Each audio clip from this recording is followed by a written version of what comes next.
আসসালামু আলাইকুম আরহামতুল্লাহি ওবারাকাত।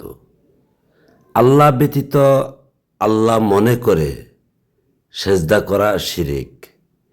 এখন আসুন, কোরআনের অনেক আয়াতে বলে রেখেছেন চন্দ্র, সূর্য, গ্রহ, তারা, নক্ষত্র এই সমস্ত কিছুই আল্লাহর কাছে সেজদা অবনত আছেন।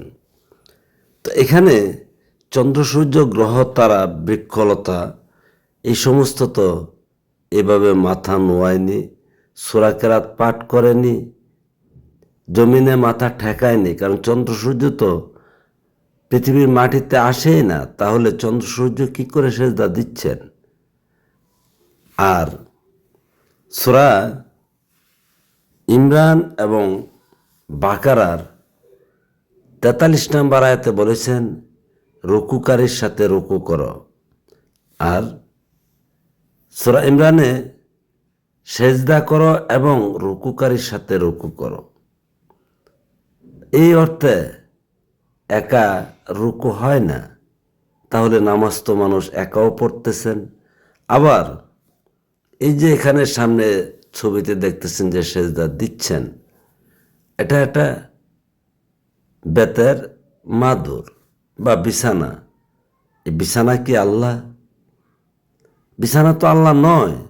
তেমনইভাবে কার্পেটে, বিছানায়, জমিনে, কাঠে, সোফাতে, বিভিন্ন জায়গায় মানুষ এভাবে মাথা ঠেকে বলতেছেন একটা সেজদা।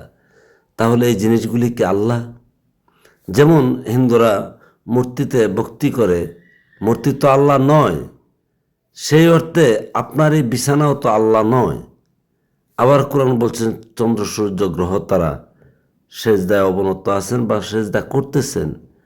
ওই অর্থে তো এটাকে সেজদাও বলে না। তাহলে এটাকে যদি আপনি সেজদা বলেন আর আল্লাহ মনে করে দিচ্ছেন, তাহলে তো আপনি শিরিক করতেছেন। অথচ এই শিরিকের জন্য কঠোরভাবে কোরআনে নির্দেশ করে রেখেছেন। অর্থাৎ সূরা নিসার 48 নম্বর আয়াত এবং 116 নম্বর আয়াতে বলেছেন যারা আল্লাহর সাথে শিরিক করে তারা মহাপাপী এবং সকল পাপ আল্লাহ ক্ষমা করবেন, সকল অন্যায় ক্ষমা করবেন, কিন্তু এই শিরিক ক্ষমা করবেন না। তাহলে আপনি কি করতেছেন? এই অর্থে তো এই সেজদায় শিরিক হচ্ছে, আর শিরিক তো আল্লাহ ক্ষমা করবেন না। তাহলে ভালো করে কোরআন পর্যালোচনা করার দরকার, গবেষণা করার দরকার, বের করার দরকার আসলে সেজদা কি।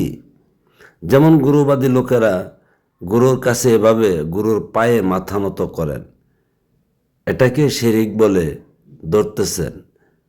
তাহলে এই বিছানাকে শিরিক ধরবেন না কেন? আর যদি নাই ধরেন, যেমন গুরুবাদীরা বলে থাকেন এটা সেজদা নয়, তাজিম করা। আপনি যদি এটাকে তাজিম করাই ধরতেন, তাহলে হয়তো শিরিক এড়ানো সম্ভব ছিল। কিন্তু আপনি তো বলতেছেন আল্লাহকে সেজদা করছেন, কিন্তু আপনার সামনে যে আল্লাহ আছেন এটা তো আপনি নিশ্চিত নয়। তাহলে কি করে সেজদা বলবেন?